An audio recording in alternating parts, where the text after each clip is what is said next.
Greetings Netrunners and welcome to the second part of our look at the Crimson Dust Datapack. Today we're looking at the Corp cards, starting with Haspiroid.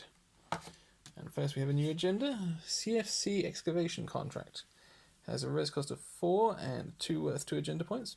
When you score CFC Excavation Contract, gain 2 credits for each res Bioroid. So if you're into the late game and you've resed a lot of your ice, then this is going to give you a massive boost to your economy. So definitely one to be added in a very strong Bioroid deck. Next we have MCA Austerity Policy. Cost of 1 to res, asset. Click, place 1 power counter on MCA Austerity Policy. When the runner's next turn begins, he or she loses a click, use this ability only once per turn. And then click, trash 3 hosted power counters, and gain 4 clicks.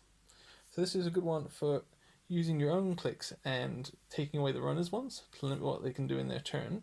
And when you've got 3 of the power counters, you can gain yourself 4 extra clicks in turn to get a lot done. So this is one that is definitely going to be played in a lot of Haspiroid decks to really get a turn where you can get any agendas and any of the really big agendas you'll be able to pull off with this card. Especially when combined with some of the other cards that can give you a lot of extra clicks from Haspiroid.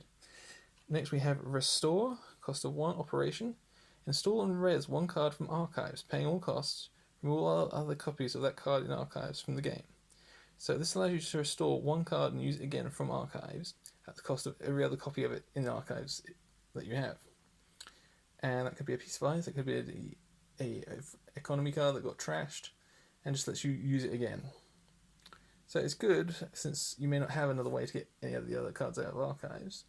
And for if you've had a vital card removed by the runner or trashed, this could be the perfect way to get it back. And for a cost of 1, that's really good. Next we have Jinteki, and we have Breached Dome, cost of 0, asset Ambush. If Breached Dome is accessed from R&D, the runner must reveal it.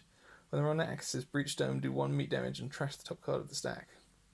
So this is a great little ambush. It has a res cost of 0, a trash cost of 0, and it just hurts the runner, takes away the top card of their stack, and does a meat damage the second they find it.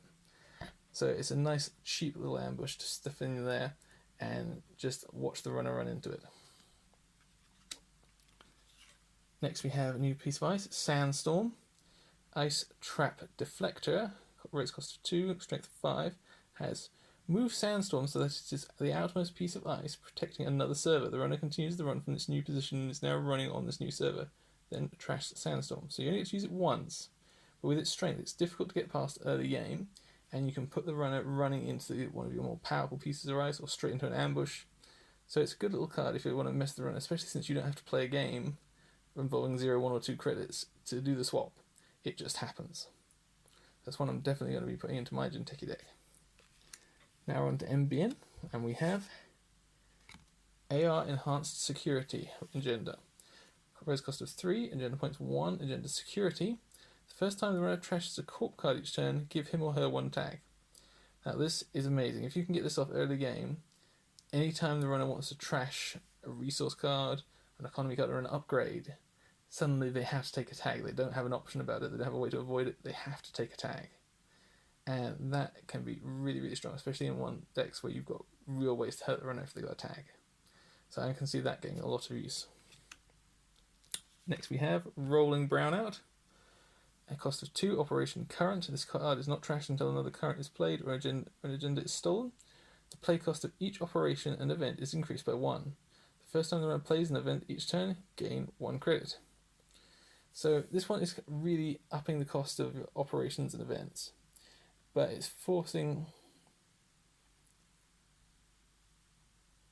the runner to actually give you money. So the more events they're playing, the more money you're getting. So it's a good way to build economy, but I can see it being a little limiting. There are better ways to build your economy. So, jury's out on this one still, I think.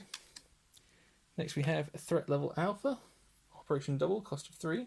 There's an additional cost to play this operation, spend a click, and trace 1. If successful, give the runner 1 tag for each tag he or she has. If the runner has no tags, give him or her 1 tag. Now that's huge. For a cost of just 3 credits, if your runner has 3, 4, or in one case where I was playing 37 tags, you just give him that many more tags. So it goes from 2 to 4, 4 to 8, however many you can take them up to. If you can have 3 of these in the deck, you can really ramp the tags.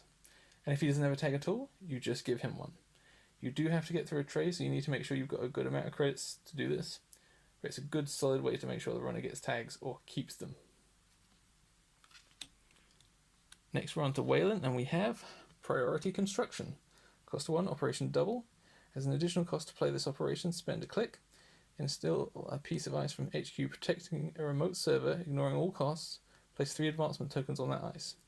Now, a lot of Waylon ice needs to be advanced to make it really strong, and this one allows you to install a piece of ice on a remote server only, but at no cost, and place 3 advancement tokens on that ice. So you can put it out there and have it really strong right away. So then you can maybe install an agenda into that server and make sure you can really protect it right from the get-go. Now we have Fractal Threat Matrix. Cost of 4, upgrade Security Protocol. Each time all the subroutines are broken on a piece of ice protecting this server, trash the top 2 cards of the stack. Now this is a really strong one. This will really hurt the runner, because every time they're getting past a piece of ice, you're trashing the top 2 cards of their stack. If it's on one of your central servers, and you've got 3, maybe 4 pieces of ice late game, then every time they're reaching those, they're losing 2 cards. That's as much as maybe 8 cards off the top of the runner's stack, just for them to get to your HQ or your R&D. And the cost of 3 to trash it as well, it's going to cost the runner something. And finally, the neutral cards, we have a new piece of ice, Conundrum. Res cost of 8, strength of 4. Conundrum has +3 strength if there is an installed AI. And it has subroutines: the runner trashes an installed program, the runner loses a click if able, and end the run. So that's pretty good. It's expensive to res, but it's got a halfway decent strength. It gets +3 if there's an AI on it as well, which means strength 7, very good. And it really hurts them as well because it trashes installed programs, makes them lose clicks, as well as end the run. So if you set it up right, this could be very, very powerful. Right, that's all for this time, Netrunners. We'll see you in some games soon, and remember to like and subscribe.